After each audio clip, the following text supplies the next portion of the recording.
जब्बार मंच PP 62 से और सीनियर रहनुमा पीपल्स पार्टी गुजरांवाला बोयू मेयर साहब की जानिब से गुजरांवाला की आवाम का, पार्टी के साथियों का, सबका शुक्रिया अदा करता हूँ।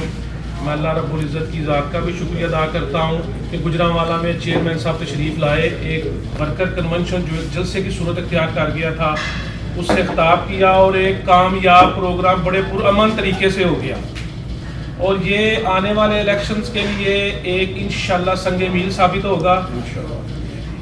जो पंजाब से चेयरमैन साहब ने आगाज़ किया है, इंशाल्लाह आप देखेंगे कि आइंदा दिनों में पंजाब के दीगर अजला में भी चेयरमैन साहब जाएंगे, इससे बड़े बड़े इज्तिमा होंगे और पीपल्स पार्टी के वोटर और वो वोटर पंजाब में जो पीपल्स पार्टी से नाराज़ है या दूसरी जमातों में है, उससे एक मौका मिलेगा समझने के लिए कि हर पार्टी, पॉलिटिकल पार्टी का इस वक्त मंशूर क्या है और उसकी कारकर्दगी क्या है। मेरे ख्याल में चेयरमैन बिलावल भुट्टो जरदारी साहब अब तक वाहद एक सियासी लीडर है पाकिस्तान में जो अवामी इत्तेमाद में पाकिस्तान को दरपेश मसाइल के हल के लिए रोड मैप दे रहे हैं और उनका माजी इस चीज़ का गवाह है। जिस तरह उन्होंने पाकिस्तान को दुनिया भर में पाकिस्तान के मसाइल को उजागर किया और पूरी दुनिया से उन मसाइल के हल के लिए अमली इक़दाम करवाए गए, जिसका सबूत हमारे पास ये दहशतगर्दी में जो पाकिस्तान को नुकसानात हुए उसका पूरी दुनिया ने इतराफ़ किया। सैलाब के साथ जो चारों सूबों में तबाही आई उसमें जो दुनिया भर ने हमारा साथ दिया। फिर दुनिया भर की यूनिवर्सिटीज़ में जिस तरह चेयरमैन साहब ने जाके नौजवानों के लिए, पाकिस्तानी स्टूडेंट्स के लिए स्कॉलरशिप मंजूर करवाए, इस तरह के हज़ारों इक़दाम।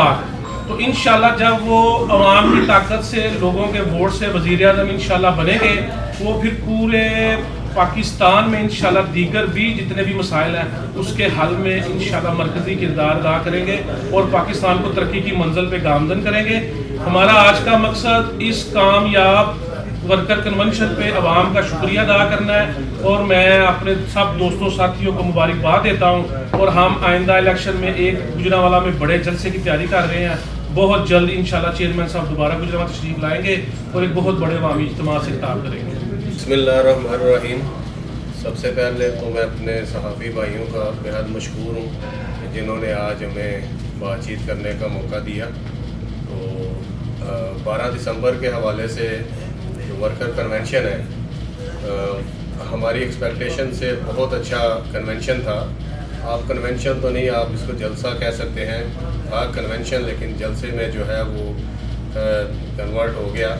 तो मैं अपने पाकिस्तान पीपल्स पार्टी के तमाम जियालियों का, वर्कर्स का, तंजीमों का, सिटी की तंजीम का, डिस्ट्रिक्ट की तंजीम का, डिवीज़न की तंजीमों का और जितने भी हमारे साथी हैं जिन्होंने हमें इस वर्कर कन्वेंशन में ज्वाइन किया, सब दोस्तों का बेहद मशहूर हूँ कि हमारा वर्कर कन्वेंशन कामयाब बनाने में जिन्होंने किरदार अदा किया। वंस अगेन मैं उनका शुक्रिया अदा करता हूँ। उसके साथ साथ बहू अयूब साहब जो कि पाकिस्तान पीपल्स पार्टी के सीनियर रहनुमा हैं, इनकी बड़ी एक वाज़ेह कंट्रीब्यूशन रही है वर्कर कन्वेंशन में। तो बहू अयूब साहब के बेहद मशहूर हैं कि इन्होंने पार्टिसिपेट करके पाकिस्तान पीपल्स पार्टी के वर्कर कन्वेंशन को कामयाब बनाने में एक नुमायाँ किरदार अदा किया। और इंशाअल्लाह आने वाले इंतखाबात में एक वाज़ेह अक्सरियत के साथ, वाज़ेह बर्तरी के साथ इंतखाबात जीत कर इंशाअल्लाह इस मुल्क का बिलावल भुट्टो वज़ीर आज़म पाकिस्तान बनाएंगे। शुक्रिया।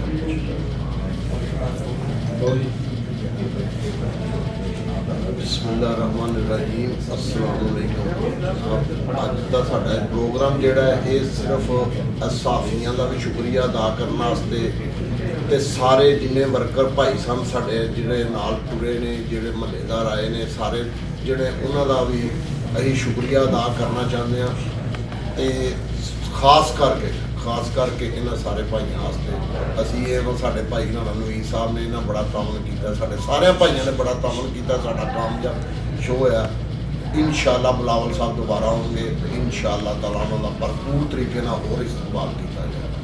मेहरबानी। कि जिस तरह पाकिस्तान में मुख्तलिफ पार्टी चेयरमैन मुख्तलिफ जगहों पे जाते हैं, दौरे करते हैं, कन्वेंशन करते हैं, जलसे करते हैं, मीटिंग्स करते हैं, तो नॉर्मली जो रवायात चल रही हैं आजकल पॉलिटिक्स में, जो हालात हैं उसमें यह है कि बड़ा पहले ही प्री कवरेज हो रही होती है تمام چینلز کی طرف سے باقی پارٹیز کے لیے. تو یہ ایک پرسیپشن میری ایز اے ورکر اور بہت سارے پاکستان پیپلز پارٹی کے جو ورکرز ہیں ان کی تھی. لیکن آپ سب لوگوں کا خصوصی طور پہ مشکور اس لیے ہوں, نیشنل لیول پہ تمام چینلز کا, جو ہمارا لوکل یہاں کا پرنٹ میڈیا ہے, الیکٹرانک میڈیا ہے, ڈیجیٹل میڈیا ہے, یوٹیوبرز بھی, بہت سارے دوست اس دن دیکھنے کو ملے کہ آپ سب کا مشکور اس لیے کہ آپ نے اس کو پری لانچنگ میں بہت پروموٹ کیا. آپ سارے دوستوں کے چہرے نظر آئے رات کو ایک دن پہلے بھی کنونشن سے. تیاریوں میں بھی آپ لوگ شارٹس لیتے رہے, ڈفرینٹ شارٹ کلپس چلاتے رہے. اور میں سمجھتا ہوں ایز اے ورکر ہماری جو ورکنگ ہے اس سے ہٹ کے, کیونکہ ہم تو ایک پارٹی کے ورکر ہیں, ہمارے پاس ایک منشور, ایک ڈسکرپشن ہے, ہم لوگ اس پہ کام کرتے ہیں. لیکن آپ لوگوں کی یہ اس طرح ڈیوٹیز نہیں ہے جس طرح میں سمجھتا ہوں جتنا آپ لوگوں نے ہمیں سپورٹ کیا, جتنا آپ لوگوں نے ہمیں مورل انکریج کیا میڈیا کے لوگوں نے. آپ سب کا بہت رول ہے. چونکہ میں بات باقی میرے دوستوں نے ساری پارٹی کی بھی کی, کنونشن کی بھی, چیئرمین کی بھی, میں صرف صحافیوں کی اس لیے بات کر رہا ہوں کیونکہ آپ لوگوں کا رول ہے واقعی صحیح کو صحیح کہنے میں, اور وہ اس دن نظر آیا. کیونکہ اگر کسی پارٹی کے جلسے کو یا اس کی کامیابی کے والیوم کو صحیح طرح پیش کیا جاتا ہے تو وہ میڈیا پیش کرتا ہے. اگر میں کسی جگہ پہ, یہاں پہ ابھی ہم میٹنگ کر رہے ہیں, اگر یہ ہال فل ہے, اگر میڈیا بتاتا ہے کہ وہ سکسیسفل نہیں ہے تو وہ سکسیسفل نہیں ہے. اگر آپ بتاتے ہیں کہ ایک میٹنگ ہے, یہ کنونشن ہے, کوئی جلسہ ہے, وہ نارمل بھی ہے, وہ بہت سکسیسفل, اگر آپ اس کو کہہ دیتے ہیں تو وہ سکسیسفل ہے. تو آپ لوگوں نے جو کلیئر پکچر دی ہے پاکستان پیپلز پارٹی کی, چونکہ یہ پارٹی تو وہ پارٹی ہے نا جس نے آپ کو آئین دی ہے, اور آپ اس آئین کی چھت کے تلے ہی آپ کا میڈیا تو آپ کو ملا ہے بڑا بعد میں. آئین تو آپ کو بڑا پہلے ذوالفقار علی بھٹو دے گیا تھا, جس میں اس نے کہا تھا کہ صحافیوں کا, ان کو آزادی رائے ہونی چاہیے. جس دور میں صحافیوں کو کوڑے بھی مارے گئے, ورکروں کو بھی مارے گئے, ذوالفقار علی بھٹو شہید تو تب ہی بتا کے گئے تھے کہ آئین میں عام شہری سے زیادہ صحافی کے حقوق ہیں, لیکن اس پہ تو کسی نے کام نہیں کیا. تو میں آپ سب کا مختصراً یہی ہے شکریہ ادا کروں گا. بہت کامیاب کنونشن تھا, اور اینڈ پہ اپنے جو ہمارے سارے لوگ ہیں خود کا شکریہ اینڈ پہ میں اس لیے کروں گا ورکرز کا, کیونکہ ہمارا تو اگین وہی بات ہے کہ رول, ایک ڈسکرپشن ہے یہ, تو سب کا علاقے کا رول اس میں سارے لوگوں کا جنہوں نے کنٹریبیوٹ کیا, اور بالخصوص جو پارٹی عہدے داران ہیں, اور اس میں سینئر رہنماؤں میں سے ایوب مہر صاحب, ان کی بہت ساری کنٹریبیوشن ہے ہر لحاظ سے. انہوں نے پارٹی کا, کیونکہ یہ بڑے عرصے بعد گجرانوالہ کو ایک فنکشن ملا ہے نیشنل لیول کا کہ لیڈرشپ آئی ہے, تو اس کو ریوائیو کرنے کے لیے, ماحول کو جان دینے کے لیے, گرمانے کے لیے جو سب سے کلیدی رول ہے وہ نظر آیا سینئر رہنما ایوب مہر صاحب کا. اور انہوں نے اپنے سے بڑھ کے یعنی پارٹی کا, اور اس کے علاوہ جو ان کا رول اسپیشل مجھے نظر آیا کہ پاکستان پیپلز پارٹی کو ایک گلدستے کی مانند انہوں نے اکٹھا کر دیا. جو لوگ ہماری پارٹی میں ایکٹیو نہیں تھے, کسی نہ کسی وجہ سے وہ خاموش بیٹھے ہوئے تھے, ان سارے لوگوں کو, کیونکہ ایک ہفتہ ہماری جو کنونشن سے پہلے میٹنگز ہوتی رہیں, ان میں ہر لحاظ سے پیش رہے, دن رات اپنا کاروباری سرگرمیاں چھوڑ کے ہمارے ساتھ ایوب مہر صاحب رہے, اور سارے پرانے لوگوں کو کسی نہ کسی طرح موٹیویٹ کر کے گلدستے کی مانند اس کو لانے میں کامیاب ہو گئے ہم سارے لوگ, ان کی سپورٹ کی وجہ سے. اس دن جلسے میں وہ پورا ایک گلدستہ جو پرانے ہمارے رہنما ہیں, جو ہمارے سینئرز بھی ہیں, وہ سارے نظر آئے. ونس اگین آپ سب کا بھی شکریہ, اور پارٹی کی سپورٹ کرنے والے سارے ورکرز, عام جو سارے شہری ہیں, آپ سب کا بہت شکریہ.